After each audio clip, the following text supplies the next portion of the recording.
You ever get the feeling that you're just the background character in someone else's suburban nightmare? Because let me tell you, when I woke up that Saturday morning to a symphony of red and blue lights flashing across my kitchen ceiling, I wasn't exactly expecting to be cast as the villain. My first thought was, well, damn, either I slept through the apocalypse or the HOA has finally lost their collective mind. Spoiler alert, it was the latter. So there I was, boots half-laced, breath fogging in the Minnesota air, trudging out into snow, so fresh it looked like someone had run it through a washing machine. At the end of my driveway, the whole scene was waiting for me. Sheriff Tom Anderson leaning on his cruiser like he'd rather be anywhere else, and a lineup of neighbors giving off the vibe of a firing squad at a bake sale. "Morning," Tom called, barely hiding his annoyance. "Let me guess, the HOA." I nodded over his shoulder at the three people huddled at the property line, arms crossed, looking like they practiced that stance in the mirror. "Bingo. They say you're tearing up protected land on that thing." Tom jerked his chin toward my snowmobile, which was cooling off right where I'd left it after my dawn ride. I swear, I could almost see the steam of outrage coming off Barbara, the HOA president, as she stomped over, her winter coat trying and failing to hide her natural resemblance to an angry marshmallow. "Officer, I demand you cite this man immediately," she hollered before she was even close. Tom's face didn't move an inch. "Ma'am, I'm the sheriff, not an officer, and I'll handle it as I see fit. Mr. Randall here's got documentation I think you'll want to look at." Barbara just about vibrated out of her boots. "The HOA bylaws are very clear. No motorized vehicles on community land. It's in the covenant."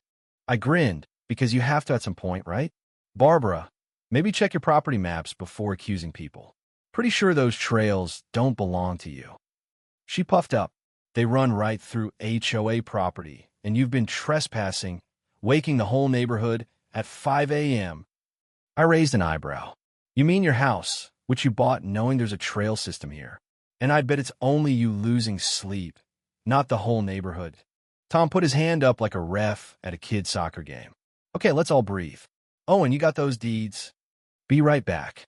Inside, I grabbed the thick folder, deeds, trail easements, everything my grandfather left when he passed. "See this land? It wasn't just a backyard. Grandpa spent decades building trails, clearing brush, negotiating with the county to keep the land accessible.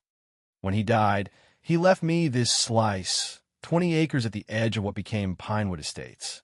The rest he'd sold off, bit by bit, to the very developers who'd installed Barbara and her friends on my doorstep. Back outside, the crowd had doubled. HOA reinforcements, ready for war. I handed Tom the documents and watched him flip through them, slow and deliberate. Pure theater for Barbara's benefit. All looks in order. Legal easement, registered with the county. Mr. Randall's got the right-of-way. Barbara's face went redder than a Valentine's Day sale. "Impossible. Our development owns that land."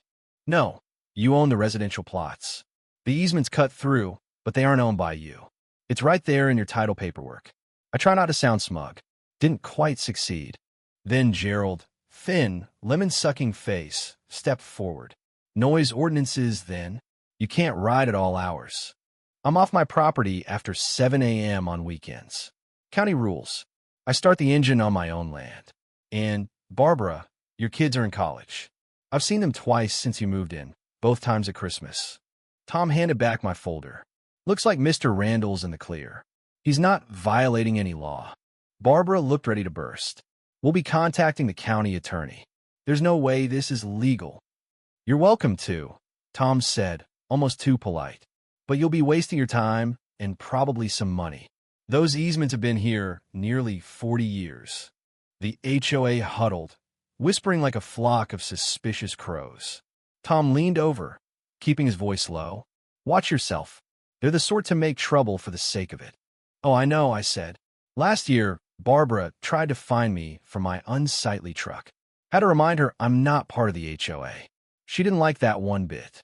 Tom snorted. "Well, keep your paperwork handy. Unless they can prove something illegal, they've got nothing." The huddle broke. Barbara stormed up, her followers trailing behind. "This isn't over. We'll review every inch of those supposed easements, and if there's one error, you'll be in court. You do what you need, Barbara. But maybe check your facts before dragging the sheriff out here again. She glared, then turned on her heel, the rest of the board waddling after her like ducklings. Tom watched them go, shaking his head. You'd think people would have better things to do than police their neighbors. You'd think. I tried to sound light, but my stomach was knotted. Thanks for coming out, Tom. Part of the job. Besides, I needed to check in. You doing okay? Busy. Work, trail maintenance. Trying to keep ahead of the snow. He nodded. If you're cool with it, I'd like to use the trails for hunting next month. Always. Just give me a heads up. When Tom left, I lingered outside, watching the sun rise higher over the snow. I walked over to my snowmobile, ran my hand along the side. That machine? Not just a toy. It was freedom, memory, legacy. Every ride a trip back to being 8 years old, hanging on behind Grandpa, learning where the land was strong, where it was fragile. He taught me about conservation, stewardship, not just using the land, but caring for it. And damned if I'd let some HOA clipboard warrior take that away. I made breakfast, but my head wouldn't let it go. Barbara wasn't done. Sure enough, just after lunch, the phone rang. Jim Patterson, old neighbor across the way. Owen, heads up. Barbara is knocking doors, trying to get signatures for a petition to revoke your easements. What for? She can't do that. She's telling folks you're destroying wetlands, disturbing wildlife.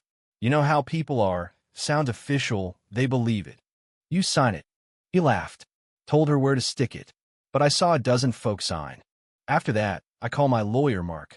He listened, silent except for the sound of keys clacking. They can collect signatures till the cows come home, Mark said. Doesn't affect the legal standing. But be ready. They might file a frivolous suit just to make you spend time and money. I'll draft a letter, lay it out plain. If they threaten legal action, we counter with harassment. Good. And pull the records on all my trail work. If they're going to claim I'm an environmental menace, I want proof to the contrary. Smart. I'll have something Monday. The rest of Saturday went quiet, but Sunday came with a fresh twist.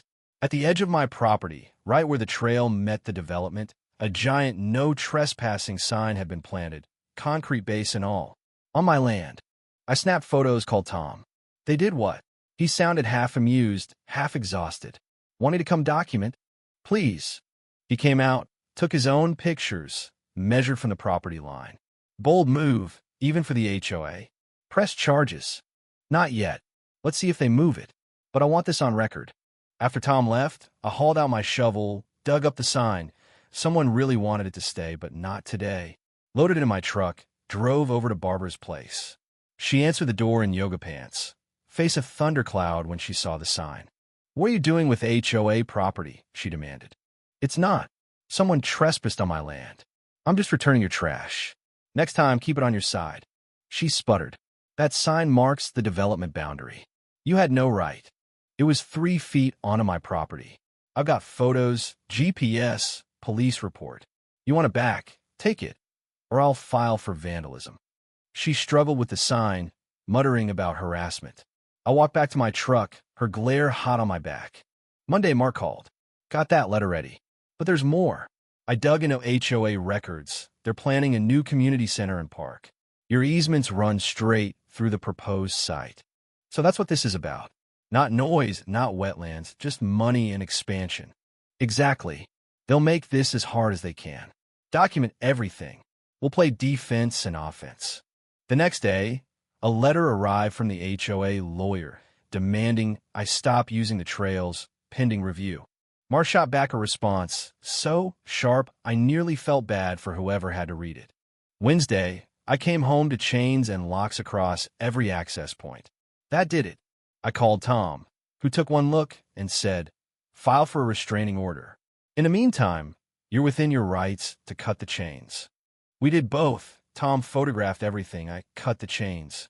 That night, my truck was vandalized, stopped the noise, keyed down the side, 2 tires slashed. This was war. Tom took the report. We're crossing into criminal territory now. Get cameras installed. The very next day, Gerald from the board called. Let's compromise. We'll buy your easements. Name your price. Not for sale. Not for any price. Unfortunate.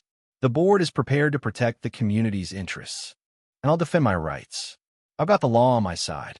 What do you have? He hung up. Mark filed for a restraining order.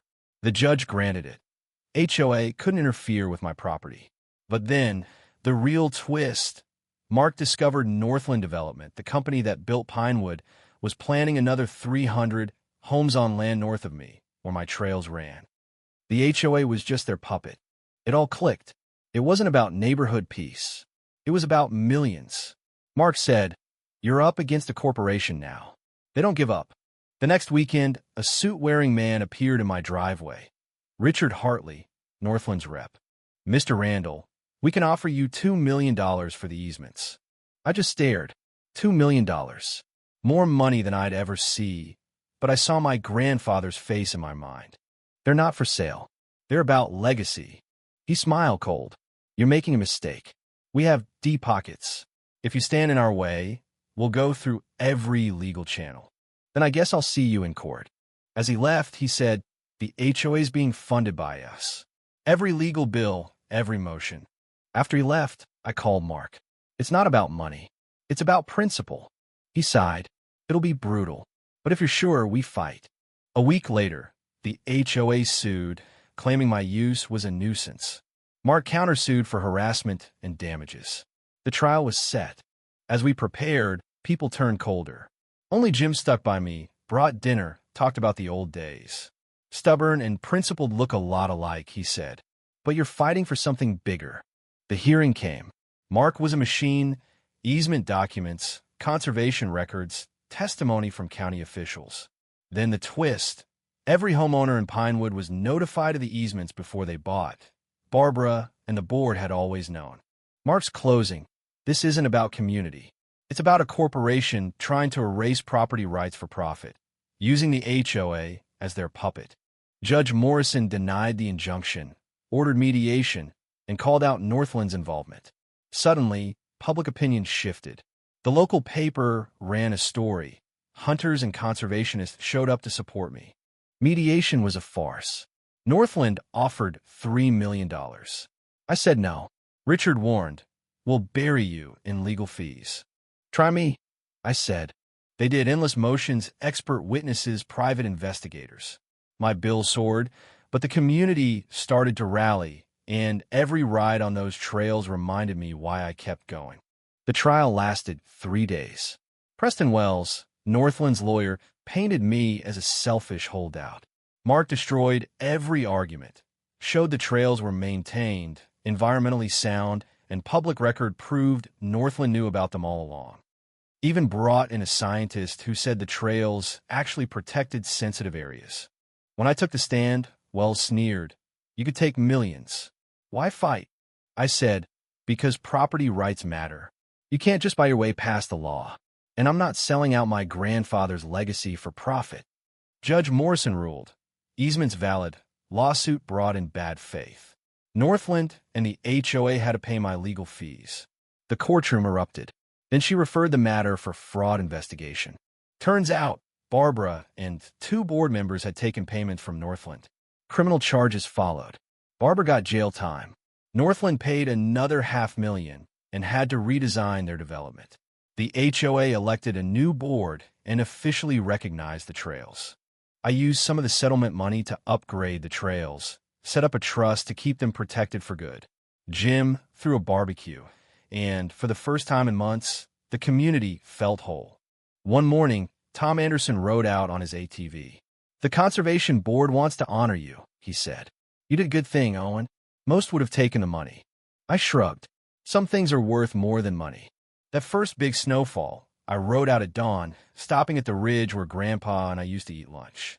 I looked over the valley, breathed deep, and said, "I did it, Grandpa. The trails are safe." Back home, Jim waited on the porch with coffee and cinnamon rolls. "You stood up for all of us," he said. "Showed the world you can fight the big guys and win." "We won," I said. "All of us."